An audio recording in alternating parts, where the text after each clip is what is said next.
The Dalai Lama once said that today, more than ever before, life must be characterized by a sense of universal responsibility, not only nation to nation and human to human, but also human to other forms of life. Join me in conversation with some of the world's most creative thinkers to explore the importance of ethics to this responsible decision-making in today's technologically infused world. Artists, entrepreneurs, scientists, journalists, academics, and beyond navigate the gray, the blend of right and wrong, of opportunities and risks on all sides of our most important challenges, whether gene editing, civilian space travel, or artificial intelligence. They also probe the age-old and more ethically black and white behaviors, such as sexual misconduct, human trafficking, and life-threatening inequality. Our guests endeavor to transcend religious, political, national, and ethnic perspectives, but recognize the inevitable biases we all bring. The term ethics can make us uncomfortable. At the Ethics Incubator, we confront the E word head-on. It may be inconvenient or even unclear, but ethical conundrums underpin almost every headline and affect almost every human choice. With truth under threat and the boundaries of humanity blurring, I believe that ethical decision-making tethers us to our humanity. As always, we welcome your thoughts.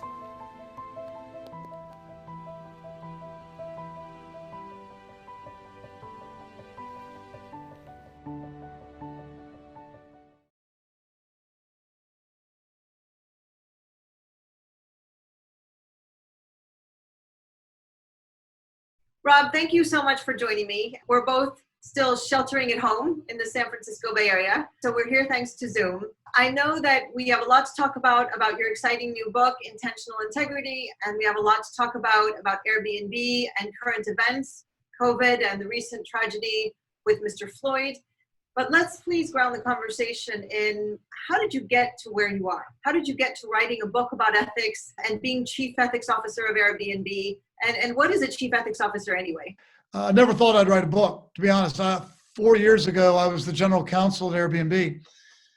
But while I was the general counsel, I could see that the world was really shifting. Me Too was coming out. Companies were increasingly being called out for bad behavior.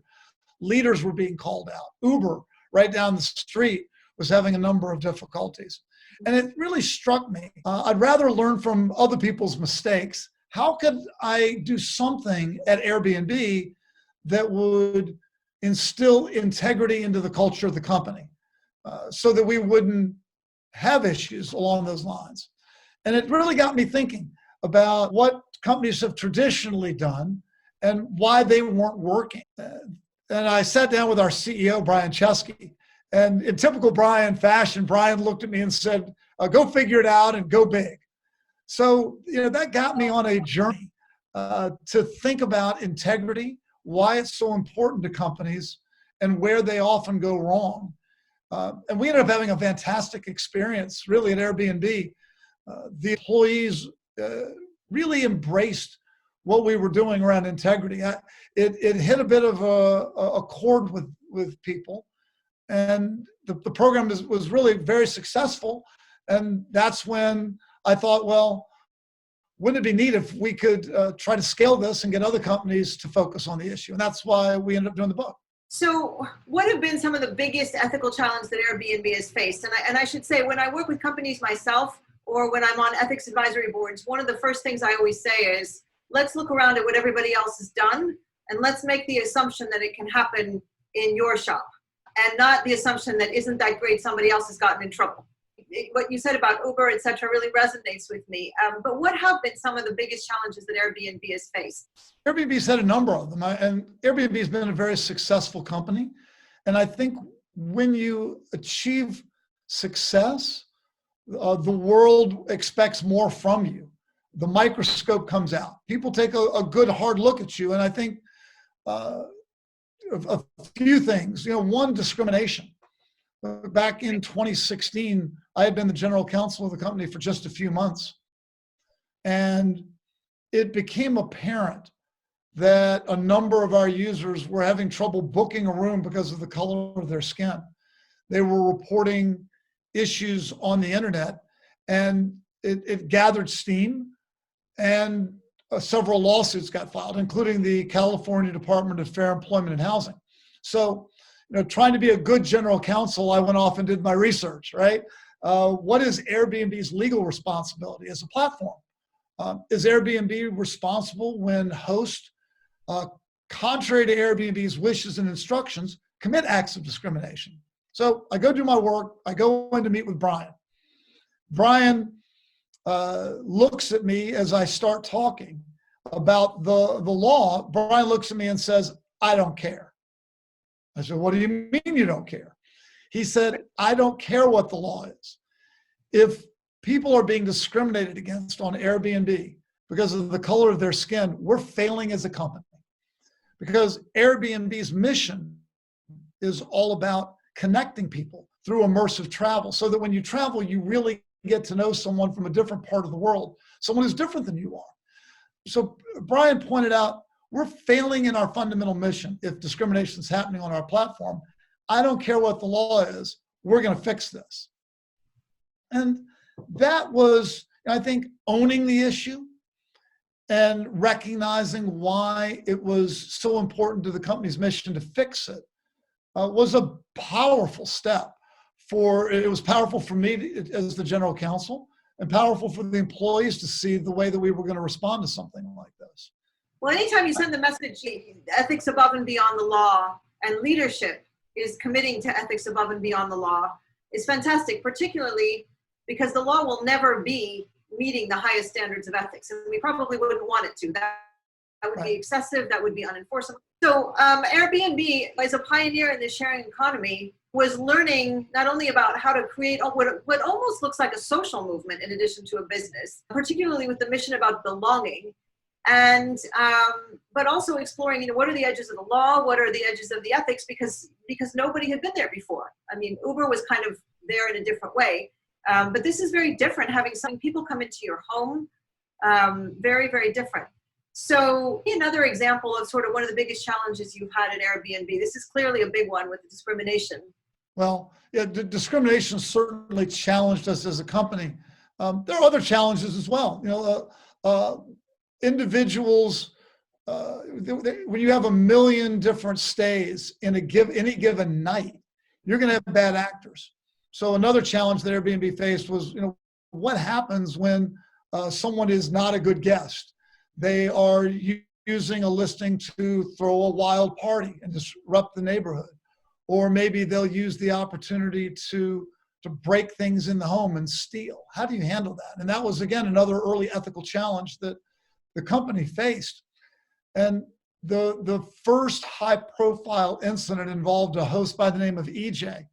And EJ's home was ransacked, things stolen, things in the home defaced. And at the time, Airbnb wasn't responsible. Right. And while Airbnb expressed empathy, the company didn't offer any financial options at that time. And EJ was quite upset.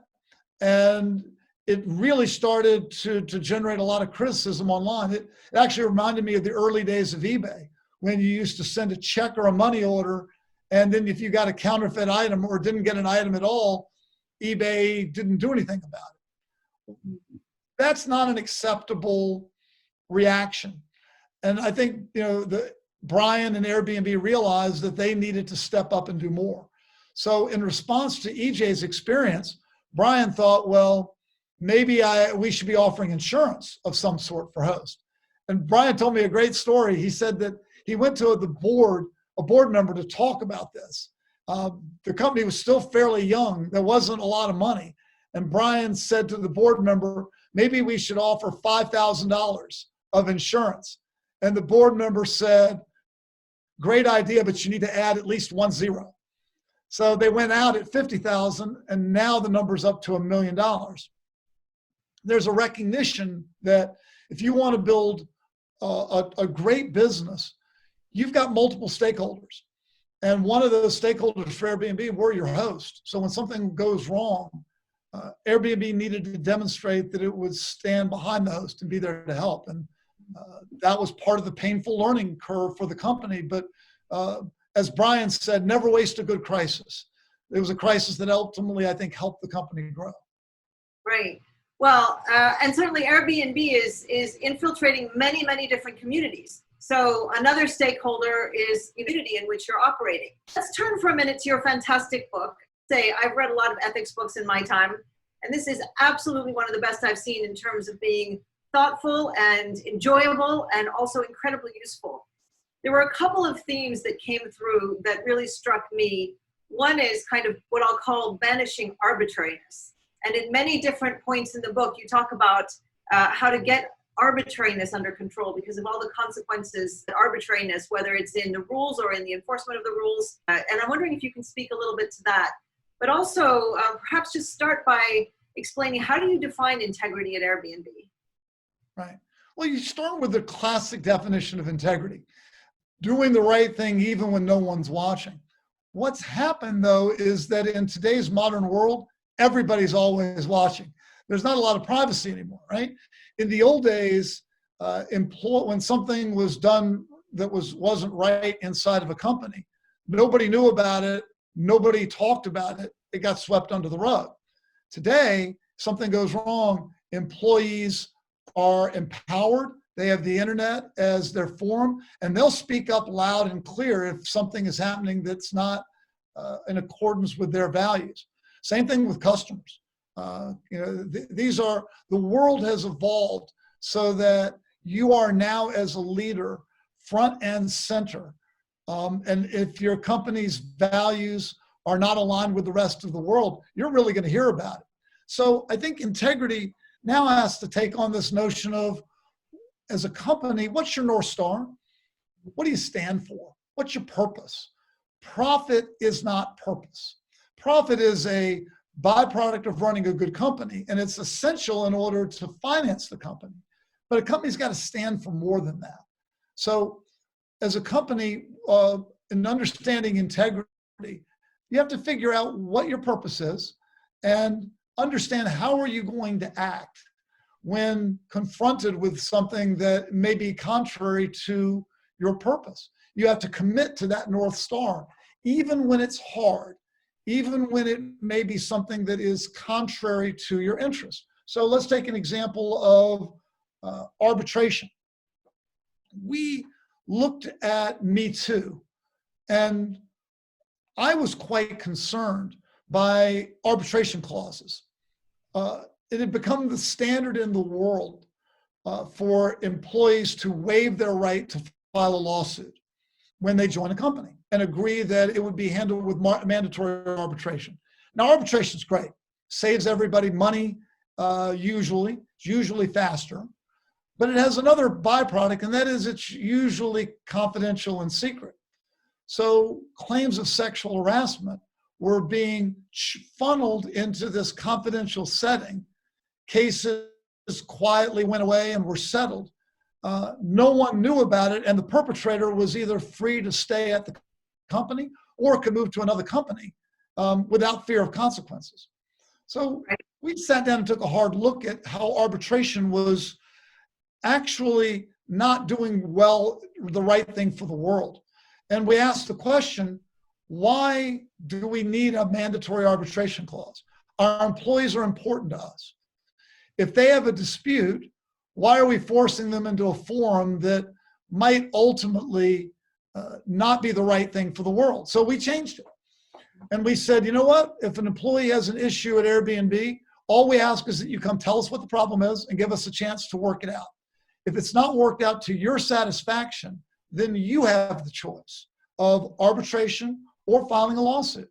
And it was my belief that if you treat people well with respect, most of the time it won't ever get to a lawsuit. So you're not, what you're giving up as a company here is really very little. But what you're gaining is you're gaining some trust and respect with the employees because you're willing to do something that maybe isn't your interest. You're willing to do something for them. And ultimately what you get back, I think, is well worth it. You raise a very, very interesting example, and there are others around this whole sexual misconduct and bullying and harassment, like non-disclosed agreements that were destined to do the same thing, to sweep these things under the rug. And as we've all seen, it doesn't work, because in today's world, people are willing to violate them. And as you say, speak out. And we've seen all manner of employees speaking out, whether it's Amazon and the environment and fossil fuels, or whether it's Google and drones, or whether it's Uber and very sexually charged misconduct. So I think it's incredibly interesting what you say, and it's got to contribute to a culture where people feel like they are going to be heard because you have a stake in their being heard. That's right. The non-disclosure agreement is a good point.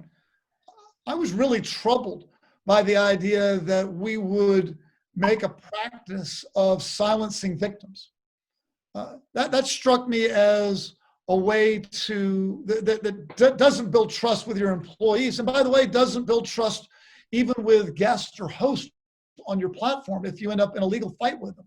So we just simply made a policy that any agreements that we make with employees or any lawsuits in general, we might insist that the amount of the settlement be confidential, but we would never require that the underlying facts be held confidential. No matter what happens, even in a settlement, if a victim wants to tell their side of the story, they should be able to tell it, and we shouldn't be afraid of it. Because frankly, and Rob, let me just tell you, having worked with a lot of different organizations, including big global NGOs and the like, you are a definite leader in this. And I think that is a message that I hope everybody takes home, because there is, that is, by the way, the only way we're going to eradicate this problem, not only within companies, but more globally. Just turning the very act of saying that helps you gain trust. The very act that you can stand up in a room and say, you know what, we're not afraid of the truth. We're not afraid of transparency. And we recognize that someone may say something that is negative about our company, but we can't be afraid to hear it. By doing that, I think you gain trust with other stakeholders and actually reduce the potential for future problems.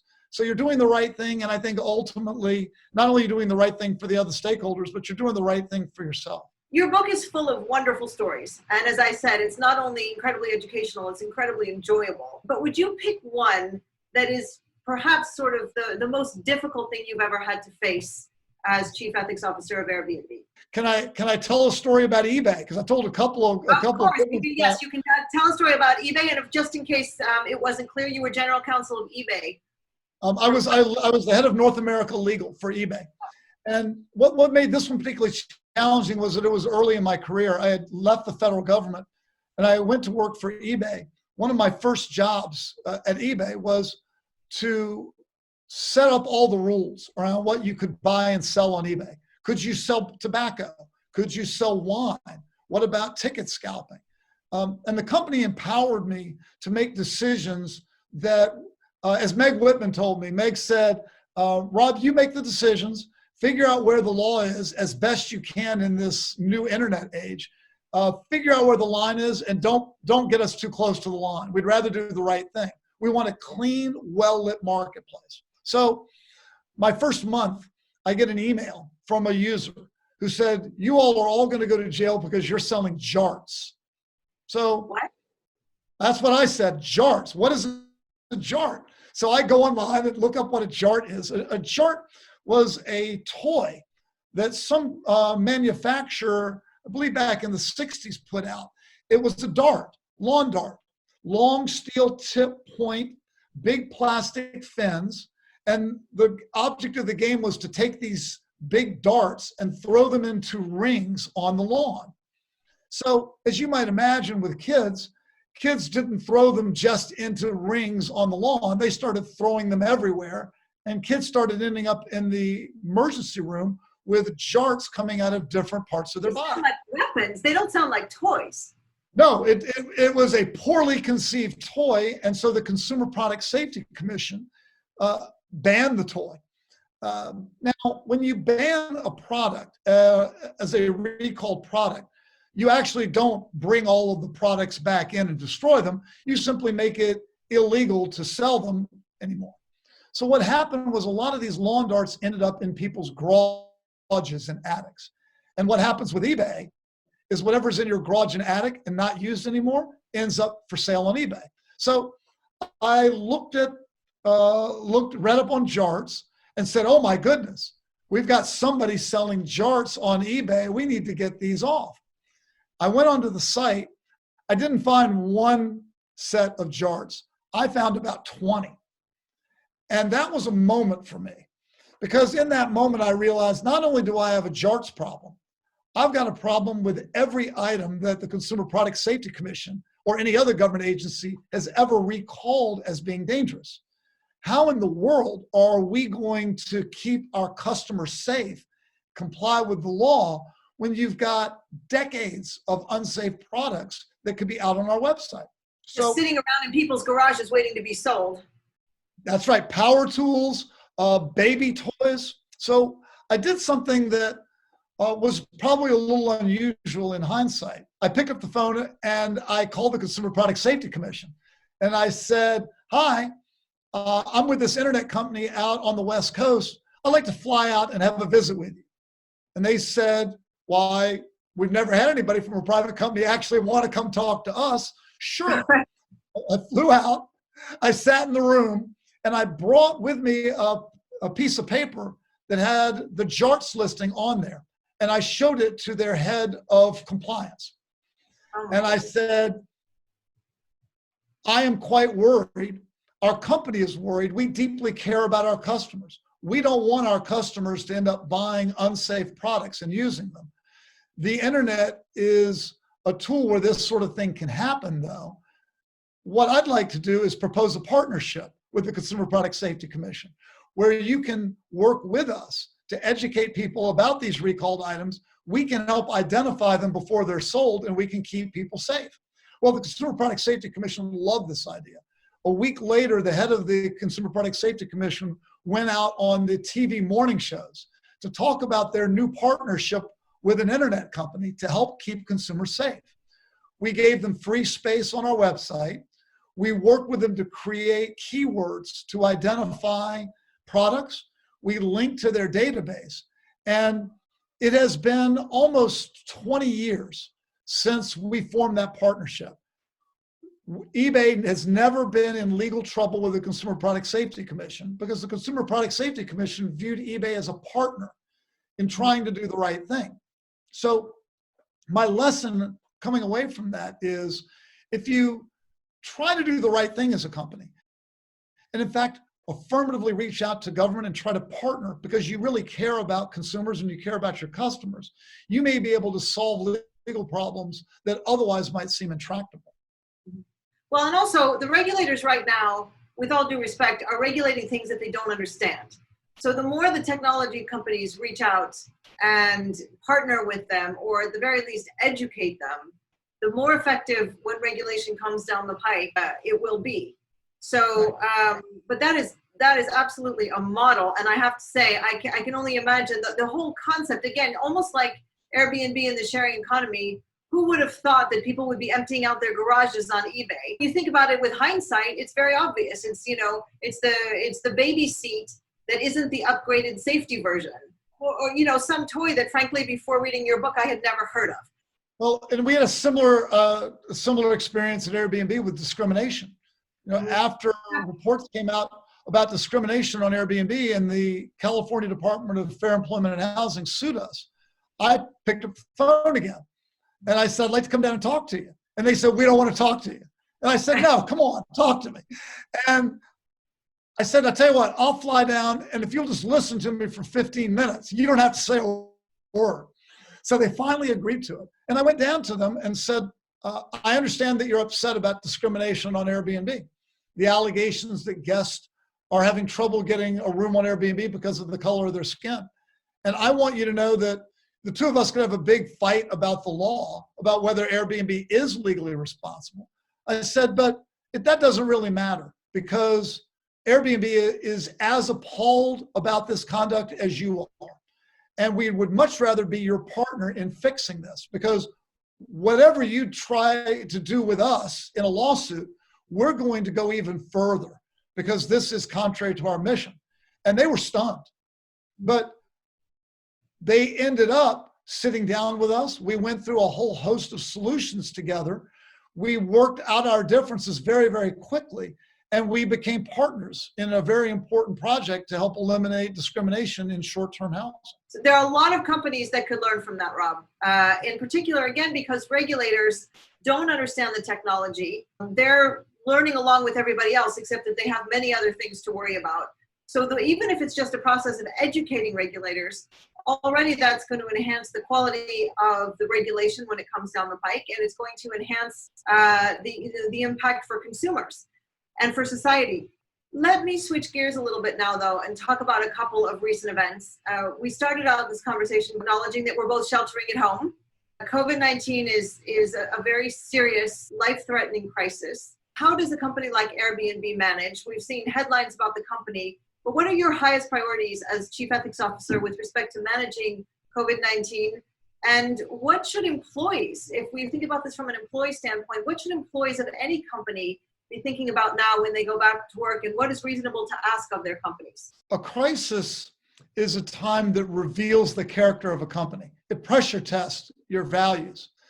So for Airbnb, it was obvious that the pandemic was going to have a major, even catastrophic impact on the business. Travel went from full speed ahead to practically zero overnight. There were a few things the company did, which I think were very important.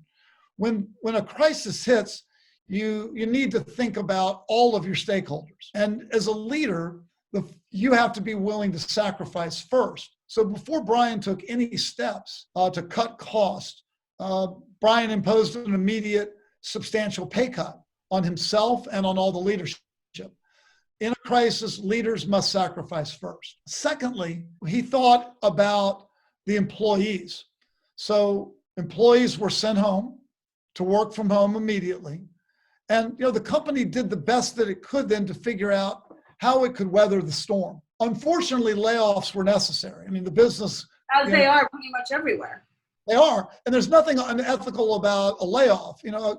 A company does what it can. And I think a lot of it is about doing what you can do to treat the employees who are affected empathetically and understanding what they must be going through. So Airbnb was generous in their severance, but beyond that did things like a year of healthcare, because they realized that in a pandemic, having your healthcare is top of mind for everyone. So paying for a year of healthcare was one important part of what the company was able to do. The other thing the company realized is that in the cutback, what was it going to do with all of the laptops from the individual employees? That was a depreciated asset that it wouldn't need, but it could be a huge boost to employees who, frankly, might need another computer if they were going to be at home searching for a job. So that the company or taking care of their children's school at home. That's right. So why not let the employees keep the laptop? So little things like that send a message that you do what you can do when you really care about people. Another thing the company did was it had to look at two other critical stakeholders, the guest and the host. So many guests had reservations that were non-refundable. What do you do in a circumstance where the guest can no longer safely travel? And in fact, if they do travel, they might be spreading the pandemic to the community that they're traveling to. So what Airbnb did was declared an extraordinary circumstance and allowed many of those guests to cancel the reservations, which was the right thing to do for the guests and for the communities. Now that in turn had a terrible effect on the host, because the host were counting on this income to survive. Now, Airbnb owed them no legal obligation. Airbnb had the right to declare an extraordinary circumstance because of the pandemic, but just leaving the host in that kind of a situation would have been wrong. So the company created a $250 million fund that it used to partially reimburse the host 25% of the value of any of those canceled reservations. Now, it was not full because the company could only do so much, but the fact that the company took $250 million to distribute to hosts in a circumstance like this sent a clear message that it cared about its host community as well. So part of the message is you need to think about all your stakeholders. Your employees are important. your guests are important, your hosts are important, the communities are important, instead of solely focusing on all of the financial impact. Right. Well, I mean, I think what your sort of allocation across stakeholders is very interesting, because all of those stakeholders also have responsibility in your world, and you have brought them all to a different standard of ethical responsibility. Your hosts today have a different standard of ethical responsibility than they did pre your experience with racism. Your guests today have a different level of responsibility than pre your experience with looting and trashing houses and the like. And I think it's, in particular in the US with respect to healthcare, this is something that a lot of smaller businesses are facing. And even my Stanford students are asking, how do smaller businesses ethically furlough people or ethically lay off people? And in the US, where we don't have healthcare, where healthcare is very often tethered to work, your initiative to at least allow employees a year of healthcare is literally a life-saving initiative. Even a furlough can be a means by which a company can keep employees on its healthcare rolls without paying them a salary, but at least enable them to keep their healthcare, which is critical. There's a neat story out of Georgia with a pizza chain that needed to shut down its restaurant business because of the pandemic, but it still had a little bit of business with to-go food. So what it did was it furloughed the employees so they could stay on the health insurance. And what they also did was they would deliver pizzas every day to the furloughed employees as a way to help try to feed those employees and let them know that they care. So you can do little things. You do what you can to right. Let people know that you care for them. And there's no question that, I mean, that this COVID-19 is, it came out of the blue.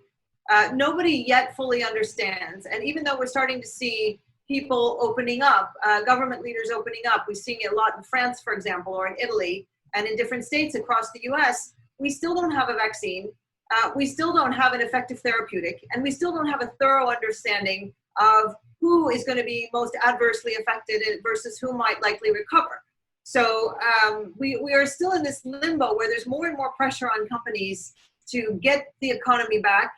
There's more and more pressure, even from a mental health standpoint, to get people back out in society. And yet the medical reality hasn't changed all that much. So it is going to be a very defining crisis. And as you say, a pressure test for a lot of companies and for a lot of individual leaders. Let me turn to a different issue, since you started by talking about Airbnb's experience with racism. And let's talk about recent events a little bit. There's no question that for me, even as someone who has studied racism and who regularly includes racism in my Stanford curriculum and in my work with companies, that moment of George Floyd was utterly indescribable. What have been your employees' reactions? What have been the discussions, if you can share them, around the senior management team at Airbnb on this particular event? It is gut-wrenching to watch. I'd say, deeply saddens so many of us. And I think that for Airbnb, having gone through the work that we had with discrimination in housing, unfortunately, it was not surprising that this sort of event could still happen. What we hope is that it will be a moment that will get people to focus in a meaningful way on the need for change and the need for racial equality in this country. Sometimes it takes a moment to get everyone's attention really fully focused on a problem. And it's our hope in the discussions we've had internally at Airbnb, it's our hope that this is a moment, that that video is so powerful and so sickening that it's now hard to turn away from the problem of racial inequality in this country. So I also think that we are becoming increasingly connected as a world. The internet is just the start of it. Look at the virus. Look at climate change. It is becoming harder and harder for us to focus on our own narrow interests and our own lanes, focus just on making money this quarter, or focus just on our individual problems, because all of our problems are connected. We can't simply solve a problem by thinking about ourselves. And I think that the issue with racial justice in this country is yet another example of you can't have justice in the world until we really have racial justice in our country. Just like we can't solve climate change by focusing on one narrow area. We all have to work together. We all have to contribute to this. Well, I certainly share your word sickening. And I have to say, I've asked myself repeatedly in the last couple of weeks, what will it take? And why wasn't the lesson learned the last time or the time before that or the time before that? Some of the lessons that we take into companies, there's a lot of talk about unconscious bias. I'd like to say today that I don't believe that any of this was unconscious bias. There is unconscious bias, and there's a place for training, and it is critically important, particularly in large organizations or in organizations like yours that enlist ordinary consumers in a wonderful way as hosts and as guests, because we're all guilty of unconscious bias. There's nothing in my view that was unconscious about that. I don't get stopped by the police in that way. So any attempt to call any of that unconscious bias, I find utterly exasperating. That video shows that we have an actual bias problem still in the 21st century. Absolutely. That has to be addressed. No, absolutely. Rob, I'm conscious of time, and I just want to get to a couple of general questions. Your book, and I'll show it and reference it on the site with the video. But your book has so many extraordinary lessons for companies, for employees, for leadership, for other stakeholders that work with companies. But if you had to extract, say, 2 or 3 lessons from the book for just ordinary citizens, what would that be? Well, we have to get over a discomfort with talking about integrity. For too long, integrity's been this poster on the wall with the pretty lake and the trees and the word integrity underneath, but nobody ever talks about what it means and how it can, and what it means in the workplace. We need to be intentional about integrity. That is, we have to understand what our purpose is, what our values are. We have to define for ourselves a bit about how we commit to act in this world. So to give you one small example, a number of problems have arisen out of alcohol in the workplace. Absolutely. Yet, companies continue to throw wild holiday parties and serve alcohol inside the company. And it struck me that odd that no one ever had a conversation about alcohol. So at Airbnb, I started a conversation and I talked about Rob's rule. Rob, for me, I've had a lifelong rule that I will never have more than 2 drinks in any professional setting. Why 2? Well, I know that if I have 1 drink or 2 drinks as part of in a social setting at work, I'm not going to do anything stupid that's going to ruin my career and hurt others. Beyond that, I don't know how I might act, and it's not worth my job. So right. No matter what happens in any work setting, that's my absolute limit. And I would tell people at Airbnb, everybody needs to have their own rule. Some people don't drink at all. Terrific. Or they don't drink at all in a work setting. That's great too. Or maybe it's just 1 drink.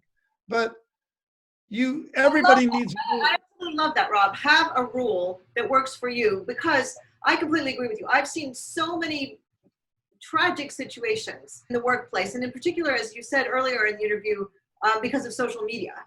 And I think more generally, people ask me, well, what are the limits and how do I behave at as you said, a Christmas party at the office, or some other kind of, a Friday night event or a Sunday picnic? And I always have the same answer, because when you think about work social, drop the word social. It's a work event. If you're at an event with your colleagues from work, whether it's at work or at a picnic site, it's a work event. And I love your sort of have your own rule. Whether it's 1 drink or no drinks or 2 drinks, it's not 5 drinks. And make the rule in advance. As I used to tell people, the worst time to make a decision about how much to drink at a work event is while you're drinking at a work event. But too often that's what people do. No, exactly. So I also really love the sort of the takeaway about finding our own principles. And that's an exercise that I do, by the way, with my Stanford students every year, which is think about, what your own set of values is.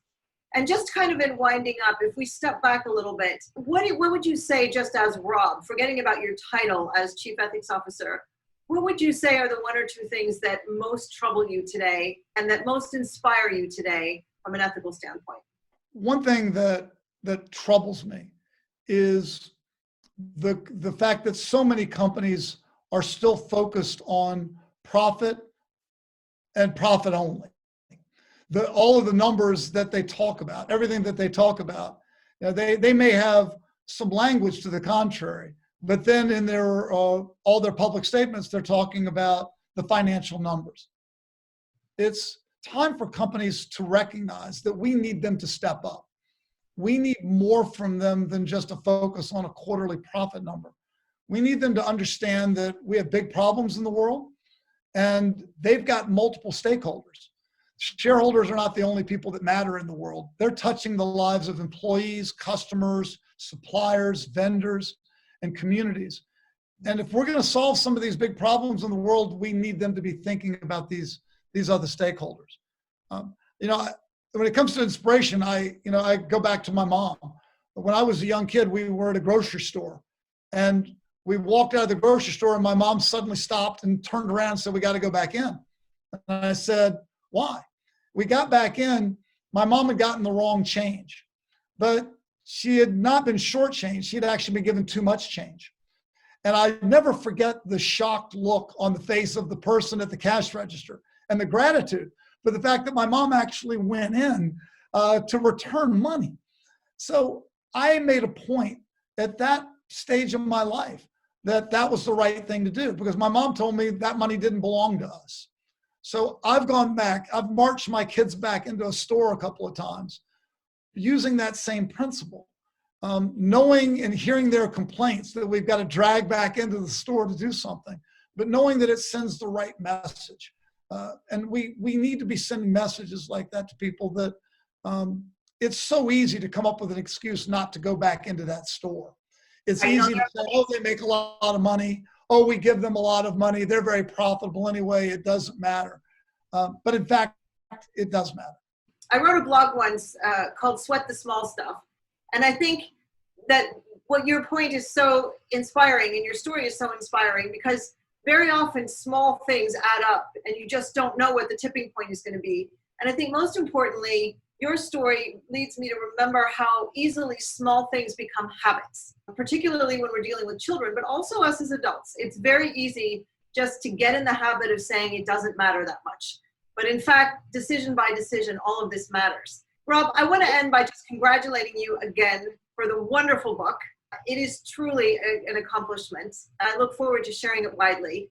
And thank you so much again for taking the time today. It's really been wonderful to hear from you, and wonderful to get your perspective directly on some of the things going on in the world, and indeed on your book. So again, many thanks. Well, thank you for the opportunity to talk with you today. I think it's such an important issue for the world. I think the world's moving in this direction, and anything that each of us can do to encourage it a little bit more, I think, is important. Thank you.